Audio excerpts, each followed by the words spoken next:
রাজধানী দিল্লিতে যে বিস্ফোরণ হয় ঠিক তারপর দেশ জুড়ে কিন্তু ভয়ানক পরিস্থিতি চলছে।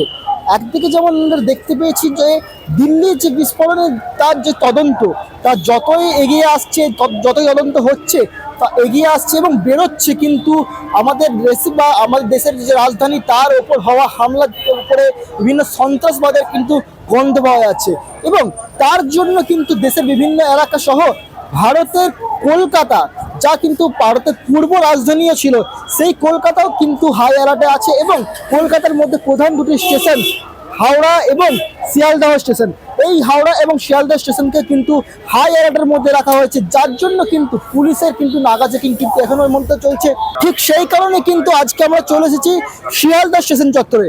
এখানে আমরা দেখতে পাচ্ছি যে পুলিশ কিন্তু এখানে সরাসরি কিন্তু মোতায়েন করা হয়েছে এবং সেই চিত্রগুলি কিন্তু সরাসরি আপনাদের সামনে তুলে ধরবো। এরপর কিন্তু যে এখানকার যে পুলিশ তার সহ যে আরপিএফ আছে তারা কিন্তু এখানে এই চত্বরে কিন্তু কাজে লেগেছে এবং তাদের কাজ হচ্ছে প্রত্যেকটি গাড়ি খুলে দেখা এবং সেখানে যদি কোনো সন্দেহজনক ব্যক্তিকে মনে হচ্ছে তারা কিন্তু তাদেরকে তল্লাশি করছে এবং সন্দেহজনক যদি কোনো গাড়ি বা কোনো সুটকেস কিন্তু দেখা যাচ্ছে তা কিন্তু সরাসরি কিন্তু তল্লাশি করা হচ্ছে।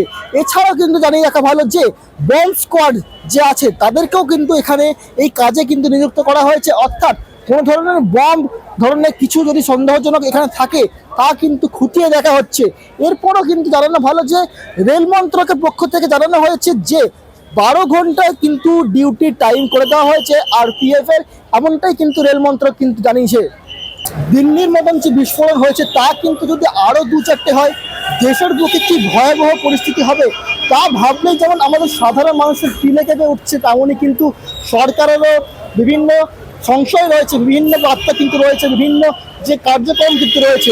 এবং ঠিক সেই কারণে যেমন শিয়ালদহ চত্বরে কিন্তু বিভিন্ন পুলিশের যে কার্যক্রম বাড়িয়ে দেওয়া হয়েছে, বিভিন্ন যে নাগা তল্লাশি চলছে এবং সেরকমই কিন্তু হাওড়া চত্বরেও কিন্তু এরকমই নাগা তল্লাশি চলছে। এবং বিভিন্ন যে সংবাদ মাধ্যম বা অন্যান্য যে সূত্রগুলি আছে সেখানের মাধ্যমে উঠে এসেছে যে যে সকল ব্যক্তিরা বা জঙ্গিরা কিন্তু যে জঙ্গিদের কিন্তু উদ্দেশ্য ছিল দিল্লির সাথে আরও অনেক শহরে কিন্তু এরকম ধরনের বিস্ফোরণ ঘটানো এবং একাধিক বার্তা দেওয়া বা সূত্র মারফত কিন্তু এরকম উঠে এসেছে যে অপারেশন সিন্দুর, সে অপারেশন সিন্দুরের কিন্তু যে বদলা তা কিন্তু নেওয়া হয়তো তাদের উদ্দেশ্য ছিল, এমনটাই কিন্তু সূত্র মারফত বিভিন্ন খবর উঠে আসছে। আমি অনিকেত, আপনারা দেখছেন big news Bangla. The ultimate solution. First organization of RCC Hume Pipes with adoption of vertical dry cast in Eastern India.